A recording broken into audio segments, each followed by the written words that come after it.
മദ്യം ഇന്ന് സർവ്വസാധാരണമായിട്ട് എല്ലാവരും ഉപയോഗിക്കുകയാണ്. അത് ഓരോ വീടുകളിലും നടക്കുന്ന ഫംഗ്ഷനുകളിലും എല്ലാത്തിനും മദ്യം ഉപയോഗിക്കുന്നത്. ചില വീടുകളിലാണെങ്കിൽ ചെറിയ മിനി ബാർ വരെ ഉണ്ടെന്നാണ് കേട്ടല്ല ഉണ്ട്, അതുള്ളത് തന്നെയാണ്. മിനി ബാറുണ്ട്. ഇപ്പോൾ ഒരു വീട്ടിൽ ചെറിയൊരു കൊച്ചുകുട്ടിയുടെ ഫംഗ്ഷൻ ആണെങ്കിൽ തന്നെയും ബർത്ത്ഡേ ഫംഗ്ഷൻ ആണെങ്കിൽ തന്നെയും മദ്യം ഉണ്ടാവും. മദ്യത്തിൽ ചിലപ്പോൾ ആ കൊച്ചുകുട്ടിക്ക് വരെയും മദ്യം കൊടുക്കുന്ന സ്വഭാവം കാണുന്നു. കാരണം ആ കൊച്ചുകുട്ടിക്ക് കൊടുക്കുന്നത് ആ കൊച്ചുകുട്ടിയുടെ അന്നേരത്തെ ഒരു ചില ക്രിയകൾ കാണാൻ വേണ്ടിയിട്ടായിരിക്കാം. പക്ഷെ അതൊരു തെറ്റായ രീതിയാണെന്ന് തന്നെ തോന്നിയിട്ടുള്ളൂ.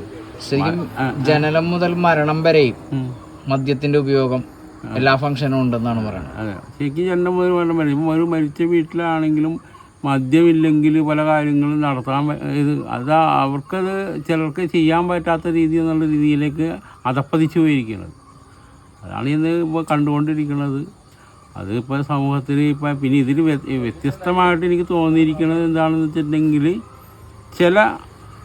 അതായത് ഞാൻ അതിനൊക്കെ കൃത്യമായിട്ട് പറയും, ചില ശ്രേണീകരിക്കപ്പെട്ട ചില സമുദായങ്ങൾ, ആ സമുദായങ്ങളിൽ ചിലർ അവരുടെ കുടുംബങ്ങളിൽ അവർ ഉപയോഗിക്കാനായിട്ട് അനുവദിക്കുന്നില്ല.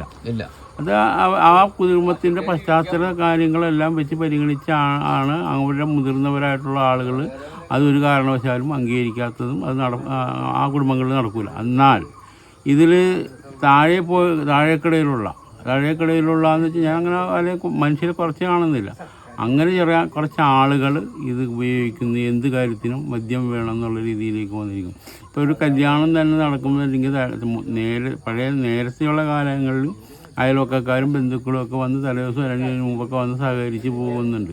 പക്ഷെ മദ്യം ഇല്ലെന്ന് പറഞ്ഞു കഴിഞ്ഞാൽ ആരും അങ്ങനെ സഹകരിക്കാനായിട്ട് അങ്ങനെ വരുന്നില്ല. അവർ ആ തലേദിവസമൊന്നും വരില്ല. ചിലപ്പോൾ ആ ഫംഗ്ഷൻ നടക്കുന്ന ടൈമിൽ മാത്രം വന്ന് ഒന്ന് എത്തി നോക്കി അവർ പോകുന്നു. മദ്യമാണ് ഒരു കല്യാണം അടക്കം നടത്തുന്നത് മദ്യമാണ്. അതെ, അത് ശരിക്കും പറയുന്നത് ഇന്നൊരു മദ്യം ഒരു മീഡിയേറ്ററായിട്ട് നിൽക്കുന്ന രീതിയിലാണ് നിൽക്കുന്നത്. എന്തൊരു കാര്യം മദ്യം ഒരു വീട്ടിലിപ്പോ ചെറിയൊരു പണി കുറച്ച് കല്ലുകൾ മാറ്റിയിടാൻ പറഞ്ഞാൽ പോലും അതിന് അകത്തും മദ്യത്തിന്റെ ഒരു സ്പർശം നടക്കില്ല. അതെ, മദ്യം ഉണ്ടെങ്കിൽ മാത്രമേ നമ്മളൊരു വീട്ടിൽ അബദ്ധവശാലും ഒരു വീടിന് ഒരു മരം വീണ് അതൊന്ന് രണ്ട് കമ്പൊന്ന് വെട്ടിമാറ്റാനായിട്ടൊന്ന് മറ്റുള്ളവരൊക്കെ ഒന്ന് സഹായിക്കണമെന്ന് വിളിക്കണമെന്നുണ്ടെങ്കിൽ അവനാദ്യം മദ്യം മാറ്റി വെക്കണം, അല്ലാതെ വരില്ല. അങ്ങനത്തെ ഒരു അവസ്ഥയാണ് സാധാരണ കണ്ടുകൊണ്ടിരിക്കുന്നത്. അല്ല, മദ്യം ഉപയോഗിക്കേണ്ടെന്ന് ദൃഢനിശ്ചയം ചെയ്തിട്ടുള്ള ആളുകളുണ്ട്. അവരുടെ കുടുംബങ്ങളിൽ ചിലപ്പോൾ മദ്യം ഉണ്ടാവില്ല. അതാണ് കാണുന്നത്. മദ്യം ചിലപ്പോൾ തുടക്കത്തിൽ കഴിക്കുമ്പോൾ ചിലപ്പോൾ ഒരു ഒന്നര പെഗ്ഗ 2 പെഗ്ഗ കഴിച്ച് കഴിയുമ്പോൾ സ്വാഭാവികമായിട്ടും ഛർദ്ദിക്കുന്ന വേറൊന്നുമല്ല, ഈ നമ്മുടെ കരളെന്ന് പറഞ്ഞ സാധനം നമ്മുടെ ശരീരത്തിൽ വരുന്ന വിഷാംശം ഉണ്ടെങ്കിൽ അതിനെ പുറന്തള്ളാനാണ് കരളിൻ്റെ പ്രവർത്തനം നടക്കുന്നത്. അതുകൊണ്ടാണ് നമ്മൾ ഛർദ്ദിക്കുന്നത്. പിന്നീട് അതൊക്കെ 2 പെഗ്ഗ കഴിച്ചാലും ചിലപ്പോൾ ഛർദ്ദിക്കില്ല. കാരണം അതിനോട് കരൾ പൊരുത്തപ്പെട്ടു എന്നുള്ളതാണ്.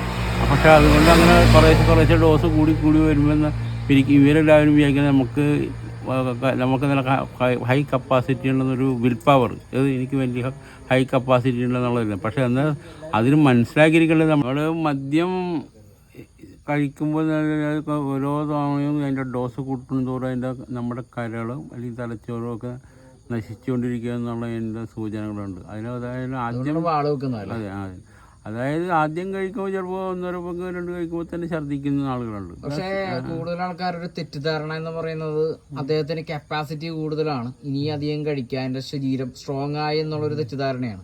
പക്ഷെ അത് ശരീരത്തിലെ ഓരോ അവയവങ്ങളും നശിക്കുന്നതിൻ്റെ ആദ്യ കാരണമായിട്ടാണ് എടുക്കേണ്ടത് അല്ലേ?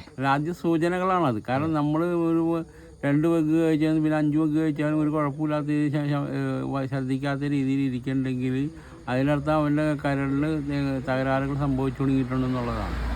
അപ്പോൾ കരളിൽ ഇങ്ങനെ ഓരോ ശരീരാവയവങ്ങൾക്കും ഇത് ബാധിക്കും. അത് കാലക്രമേണ എല്ലാ ശരീരാവയവങ്ങൾക്കും ഈ ബ്രെയിനിന് ബാധിക്കും, ചിലപ്പോൾ നമ്മുടെ ലൈംഗിക ശേഷിയൊക്കെ ബാധിക്കും, എല്ലാത്തിനും ബാധിക്കും. അപ്പം അങ്ങനെയുള്ള പല കാര്യങ്ങളുണ്ട് ഈ മദ്യം ഇങ്ങനെ ഈ നമ്മുടെ അളവിൽ കൂടുതലെല്ലാം കഴിച്ച് കഴിയുമ്പോഴുണ്ടാകുന്ന സംഭവം. എന്നാൽ ഒരു അല്പസ്വല്പം ആദ്യം കഴിക്കുന്നത് പോലെ എന്നും ഒരു ചെറിയ രീതിയിൽ കണ്ടിന്യൂ ചെയ്തു പോകുന്നവർക്ക് കുഴപ്പം ഉണ്ടാവില്ല. പക്ഷേ ഇത് അങ്ങനെയല്ല സാധാരണഗതിയും.